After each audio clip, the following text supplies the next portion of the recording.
दोस्तों, सबसे पहले हमारे माइंड में एक थॉट जनरेट होता है। अगर हम उस थॉट को या उसी तरह के थॉट को हम रिपीट करते हैं, जिससे हमारा एक एटीट्यूड डेवलप होता है। इस एटीट्यूड की बदौलत हम कुछ वाइब्रेशन यूनिवर्स में छोड़ते हैं, जिससे हम चीज़ों को, लोगों को और घटनाओं को अपनी लाइफ में अट्रैक्ट करते हैं। फिर हम इन घटनाओं पर, लोगों पर, चीज़ों पर रिस्पॉन्स देते हैं थॉट्स के जरिए, अपने एक्शंस के जरिए। ये एक्शन हमारे कर्म बनते हैं। यही कर्म डिसाइड करते हैं कि हमें कैसा रिजल्ट मिलेगा। रिजल्ट के बेसिस पर हम फिर से थॉट जनरेट करते हैं। यही तो एक सर्किल है जो हमारी लाइफ में रिपीट होता रहता है।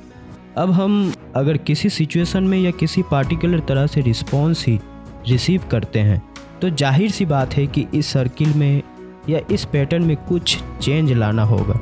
और आज का वीडियो कुछ इसी के बारे में है। नमस्कार, मेरा नाम है जय। वी इंस्पायर्ड मोटिवेशन में मैं आज आपका फिर से स्वागत करता हूं। यहां पर आप मोटिवेशन से भरपूर motivational videos, motivational book summaries, motivational life changing thoughts के बारे में आप देखते हैं, सुनते हैं और लाइफ में प्रैक्टिकली इम्प्लीमेंट करते हैं। यह लर्निंग हमारी लाइफ में अच्छे रिजल्ट्स देने लग जाती है। तो आज की वीडियो समरी है हाउ लाइफ वर्क्स, जिसे लिखा है एंड्रियो मैथोस ने। एंड्रियो मैथोस अपने सेल्फ हेल्प बुक्स के लिए बहुत ही फेमस है, जिनकी पूरी दुनिया में 8 मिलियन कॉपीज बिक चुकी है। उनकी लिखी हुई बुक्स में happiness in hard times, stop the pulling और बिगन हैप्पी टीनेजर जैसे नाम शामिल हैं।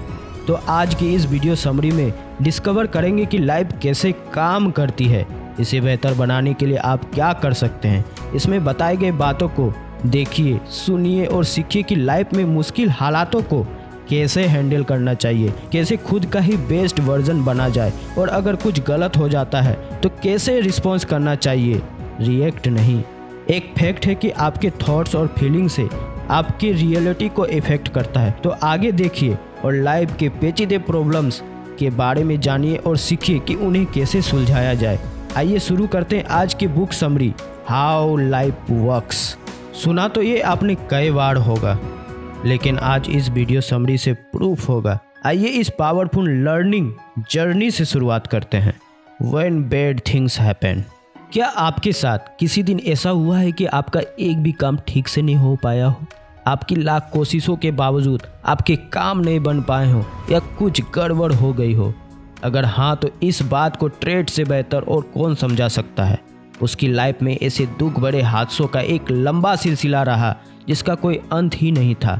सबसे पहले तो उसकी जॉब छूटी, फिर सारी सेविंग्स गई, उसके कार भी डैमेज हो गए और उसे महीने भर से ज़्यादा हॉस्पिटल में रहना पड़ा। इतना सब कुछ होने के बाद ट्रेड को यकीन हो चला था कि उसकी किस्मत ही बुरी है। मेरे साथ ही सब बुरा क्यों होता है, ट्रेड खुद से पूछता था।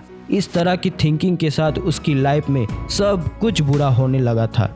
ट्रेड को कभी ब्रेक लेने की फुर्सत नहीं मिलती थी। वो चाहे कितनी भी कोशिश कर ले तो भी कुछ न कुछ गड़बड़ हो जाती थी। वही जेन के साथ इसका बिल्कुल ऑपोजिट होता है। उसके साथ हमेशा सब कुछ अच्छा ही होता। 5 साल तक बॉयफ्रेंड ढूंढने के बाद उसने डिसाइड किया कि अब बस बहुत हो गया, अब जो होगा उसकी किस्मत डिसाइड करेगी। जल्दी उसकी लाइफ में लड़कों की लाइन लग गई।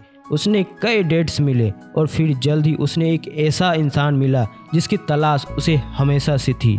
उसे अपने सपनों का राजकुमार मिल गया था। वो एक स्टेबल रिलेशनशिप में है और जल्द ही उसकी शादी होने वाली है।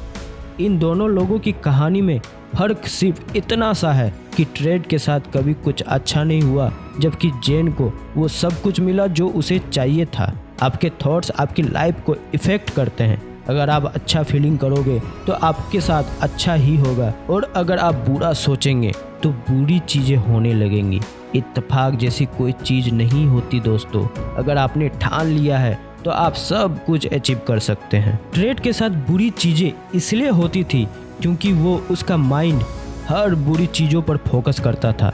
उसका सारा ध्यान नेगेटिव चीज़ों पर ही रहता था, इसलिए उसके साथ नेगेटिव चीज़ें होती ही रहती थी। जबकि जेन के साथ सब कुछ उल्टा था। वह अपने बॉयफ्रेंड की तलाश छोड़ी तो किस्मत ने उसके लिए एक राइट पार्टनर ढूंढ लिया। जेन ने सब कुछ किस्मत पर छोड़ दिया था। उसकी किस्मत ने उसका फ्यूचर डिसाइड किया। कभी कभी चीज़ों के पीछे भागने से वो और भी कॉम्प्लिकेटेड हो जाती है। इसलिए चीज़ों के पीछे भागना छोड़ दे, वो खुद तुम्हारे पास आएगी। जैसे कि आप देख सकते हैं कि जेन के केस में उसकी किस्मत ने खुद उसका साथ दिया और अंत में सब ठीक हो गया। तो यहाँ लेसन ये है कि हमें अपना माइंडसेट चेंज करने की ज़रूरत है। नेगेटिव चीज़ों पर ध्यान देना छोड़ दे और पॉजिटिव सोचना शुरू करें। आपके थॉट्स में इतनी पावर होती है जितना आप सोच भी नहीं सकते।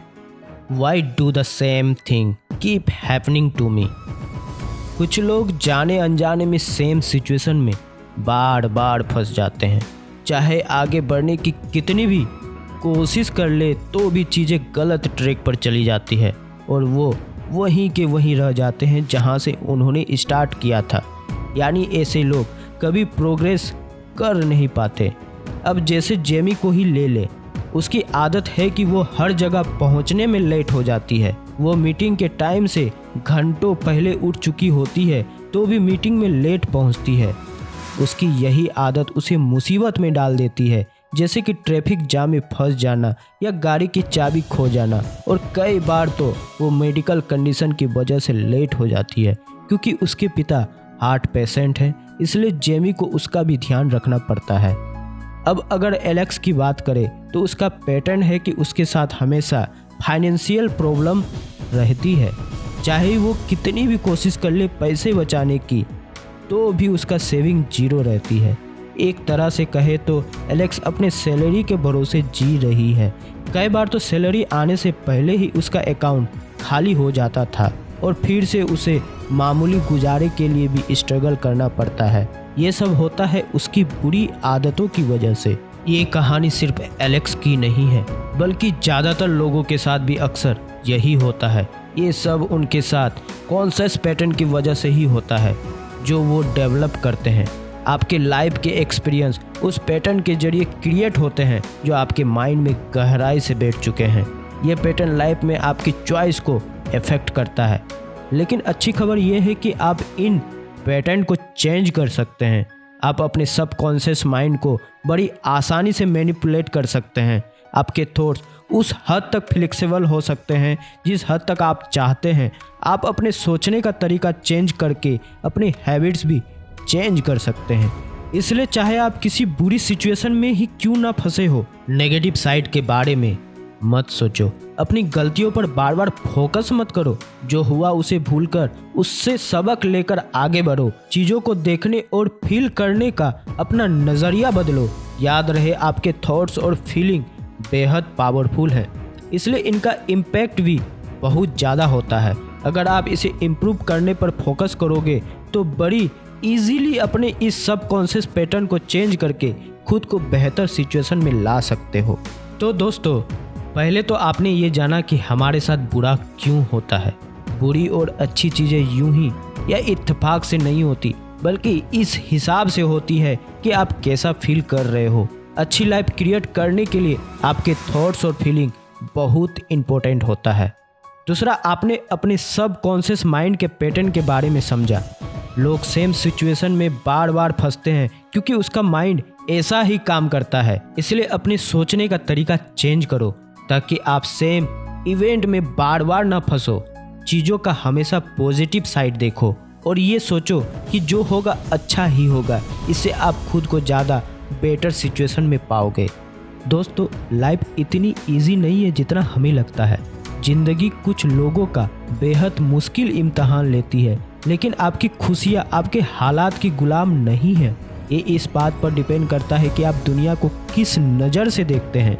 ये फैक्ट अगर आप समझ गए तो आपको खुश रहने से कोई नहीं रोक सकता। आपको अपने आसपास कई ऐसे लोग मिल जाएंगे जो बेवजह खुश रहते हैं, चाहे वो कैसे भी लाइफ जी रहे हो। उनमें और आप में सिर्फ ये फ़र्क है कि उन्होंने खुश रहने का तरीका सीख लिया है, क्योंकि उन्हें लाइफ में कोई उम्मीद या शिकायत नहीं है। आपकी खुशियों के लिए कोई और नहीं, सिर्फ आप जिम्मेदार हैं। आप ही हैं जो डिसाइड करेंगे कि अल्टीमेटली आपकी लाइफ कैसी होगी। इस वीडियो समरी में दिए गए कॉन्सेप्ट को सही तरीके से इस्तेमाल करें और आप अपनी लाइफ को खुशहाल बनाएं।